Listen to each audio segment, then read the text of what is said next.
you? Hello. On a little bit early. Don't know what time it is. I've put my watch down somewhere.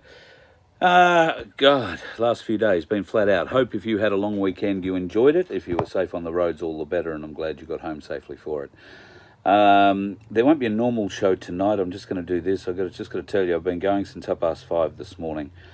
As I said, we did have a few last-minute issues to sort out with the vehicle before we could hit the road. Thankfully, it appears that some, if not all of those, have been fixed. I'm not completely sure about one of them, and that could be very important. But anyway, we'll have to see what happens with that one on the road. Now it's just a matter of doing a final clean on the inside of this thing, because the people that we bought it from haven't done much of a job. And packing some of my stuff into it, and then we'll be heading off. So the plan is to have all that happen. We've got to juggle a few little things at this end. So the plan is to leave here somewhere Thursday or Friday, and head for Victoria and then into South Australia. So Wood End is the date we're looking to hit, the 10th of October. The 11th in Shepparton, 12th in Echuca, 13th for lunch in Bendigo. We've just got to find somewhere to have a lunch. So if you're in Bendigo and you want to catch up with Darren Bergworth and myself as we cruise through, then we'd love to meet up. Bear in mind, we do need 8 or 10 metres to pull up, and probably a little bit more. And we'd love to come and meet the folks in Bendigo, and then we're going to head to Maryborough and meet those folks at my place there. We'll probably stay the night in Maryborough and then head to Ballarat for lunch the next day, and meet up with the local My Placeians there that can meet us for lunch while we're on the road. And then we'll head off to Horsham and do something for dinner with the folks in Horsham that night. And then I think Darren's going to head back to Melbourne, and I'm going to be heading to Mannum in South Australia to catch up with Vince and the crew there, before moving on into Adelaide and catching up with Tim Dwyer, who I'm really looking forward to catching up with for a variety of reasons, not just his constitutional mind, but also his inventory one. Of course, we're going to be installing an H2 kit on this vehicle when we get there, so we'll have some good fuel numbers for you on the way down. I can tell you that I filled it up yesterday in preparation for our route. When I filled it up, I mean with petrol. It's certainly the biggest petrol bill I've ever paid in my life, $376. But it's topped to the brim, although it's now driven from the Gold Coast back here and a few little laps around Brisbane, sort of southeast corner of Brisbane, just to get electronics done. But essentially, we'll hit the road with the full tank and see how far it gets us. Hopefully a bloody long way.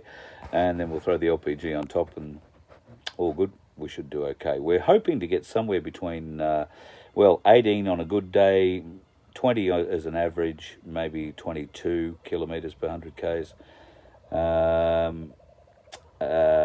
22 litres per 100 k's is sort of that would be bad, but we'd be looking to try and get a little bit lower than that. Just running on the petrol. We might do that with the LPG that we have on board too. So it's going to be an interesting little test, and we'll keep you appraised of it all the way down. We will do shows all the way through. Whether we're just pulled up on the side of the road, a bit like tonight, we're just hanging around cleaning and stuffing drawers full of things at the moment, really. There is not a lot of room in here, and it may not get a lot of room until I get to Adelaide. So there's a reason for that, but I'll go into that later. It's still not quite finished, but nearly on the road. So thank you to everybody who came the other night to our opening. It was a small crowd, but very enthusiastic. Congratulations to those of you who carried off an Ainsley Bullion half-ounce coin, silver coin with the Freedom Tree on it. I think Camillo managed to pick up one of those, so well done, brother. Did well there. I think Linda from Wynnum managed to get one too in the end. And, there were 5 given away in all. So I'd like to thank Chris Tipper, who came from Ainsley and gave a presentation before we went live. I'm not sure if I thanked him during the show, but Ainsley have played a large role in being able to make this happen, and thank them for their support. And of course, if you're interested in self-managed super funds, or you just want to go and buy gold and silver, Ainsley are the folks to go and see. Cass can help you out with a self-managed super fund, of course. So, yeah, that's the news at the moment. Hopefully tomorrow we will relocate from here to the Gold Coast. There's going to be a little bit more work done. The lights on this vehicle are wee willy winky candlelight sort of style lights. So I need to get in and see whether or not I can replace some globes. We're going to put a light bar on it and something else maybe to give us a little bit of low beam light, because at the moment it's not much better than two candles. So I'll be looking to polish up the headlights and hopefully replace a globe or two, and giving me a call. So yeah, that's the plan for tomorrow.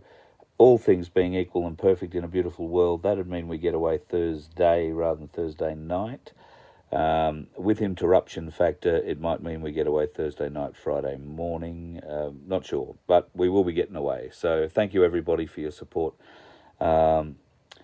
It's just been incredible, the amount of support that we've gained, and thank you to everybody who's contacted me over the long weekend after they've seen the launch or have caught up news and seen some pictures. Really do appreciate it. I was going to post a whole heap of pictures that I took of the vehicle. Unfortunately, can't find the SIM card reader or the card reader, so I'm going to have to go and buy another one of those, or it's somewhere in a box that's... well, hang on, let me give you a bit of an idea of where we're at. It's somewhere in a box down that end, and I'm not quite sure where to start looking. So... still not ready, as you can see. Got a lot of stuff we're moving around in here, but already got the essentials set up. So it will look a little bit better by the time I'm finished, have no doubt. So that's the story for tonight, folks. I will do a little bit of an update tomorrow for you too, and I will shoot over onto Rumble now and try and do a live to let them know what's going on as well. So thanks for your love and support, folks. We are working on the radio station. Oh, one of the things I stuck with Velcro up in the bathroom hasn't stuck very well. The things you learn when you go motorhoming, hey? What was I saying before I was so rudely interrupted?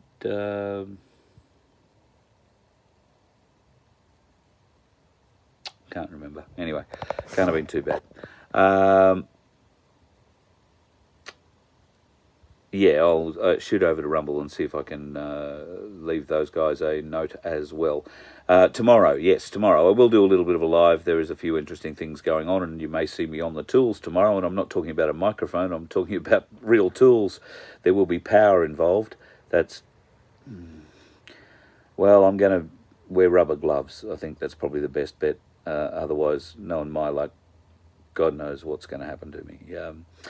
I'm on the mobile phone tonight, guys, so reading your comments is really hard. I can see Aussie Sue's in there, and Sunflower, God love you. Send me another email with your address. Did I tell you that, Sunflower? I don't know what's going on with those bloody hats. It seems less than half of the original people who bought hats, the white hats, actually received them. This is quite weird and strange because they were posted on 2 consecutive days. And the other really weird part is Telstra. Aussie Post don't want to know about the tracking numbers on them either. They can tell me nothing from outside of the fact that I put them in a bin and they were clocked in a Brisbane suburb to be sent. So some arrived, some did not. So if yours didn't, then please let me know. And Sunflower, just need your address again because I've had a few computer changes since your last thing, and I'm not quite sure whether I've still got it or not. Well, no, I don't. So please get into me for that.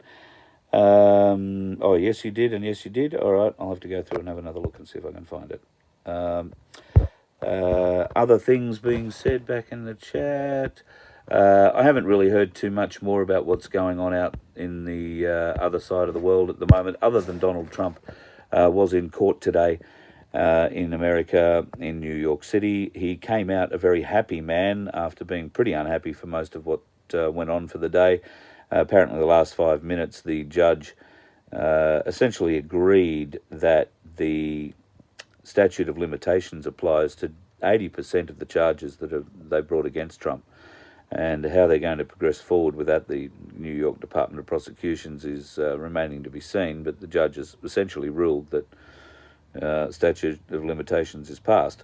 That means that they're trying to get him for stuff that happened well before he even ran for president. So, God, they are just clutching at straws. And the fact they're doing it now, halfway through the presidency, when they could have done it as soon as they left the presidency, just goes to show that this is a 100% political witch hunt.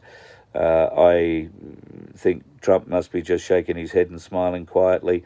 If he is the man we all live, breathe and pray that he is, then he was in court today as a God in heaven witness, making sure that those who were doing this thing to him knew that they were being seen. That's my hope and prayer, that that's what he was doing today.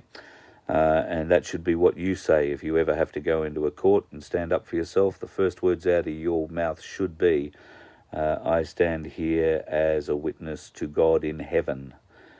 Always God in heaven, capital G. And you watch how everybody sitting behind the bar gets very uncomfortable all of a sudden. So, I'm not suggesting you have to run off to court, but should you find yourself in that predicament, then maybe you should try that. I know some people have had some very good success with it. All right, I'm just about knackered, and I've still got hours ahead of me in here. So I'm going to love you and leave you on this channel. I will scoot over to Rumble and try and do something very quickly there. Have a nice day, folks, and hopefully when I get back home tonight and to a computer, I may have a little bit more news, but at this stage, you might have to wait until tomorrow. Thank you again for all your love and support. If you want to get on and support Voice of Freedom, I know what I was going to tell you, then please donate. You can do that at our VOFHQ website. Now, we are getting the radio station up and going. There is a bit of testing going on, but it's sort of on and off and on and off and on and off. So I'm not going to give you the website yet, although if you've been slick and are on it, you'll already know it. So you might hear that there's some music playing if you do get to that website. Occasionally you might hear me come on and say something stupid. It's really just testing stuff, testing microphones, testing whether or not we can do certain live voiceovers versus voice tracks versus recordings versus all this radio jargon shit you don't need to know about. So we're just trying to sort that out in the back end, and our web page is being built slowly but surely. So you can go to fbnmedia.online and you'll see a site under construction, but earmark that site. That's where you'll find the radio station too. So look forward to having you as part of all of that. Love you and leave you tonight, folks. Thank you very much for your support. If you can help us on the road, that'd be great. This thing's going to chew petrol until we get to a point where it chews hydrogen. A much better thing to be chewing, can I just say, between you, me, and the gatepost. Look out, South Australia, we're on the way. And if you are on the road between us and, let's say Sydney to begin with, I'll let you know. We might be able to pull over for lunch somewhere. I'm not going to make it to Singleton on the way down, but we will plan on calling in on the way back. So that's going to be a night to come out to if you can. And we'll probably look at calling in around Newcastle on this trip down just to see a few locals down that way that I know will come out. And we may have to do a quick trip to one other stop on the way down to Melbourne. So we'll just figure that out as we go. All right, thanks very much, folks. Have yourself a good night. Be safe on the roads, although school holidays has ended in most places. Be safe, the dickheads.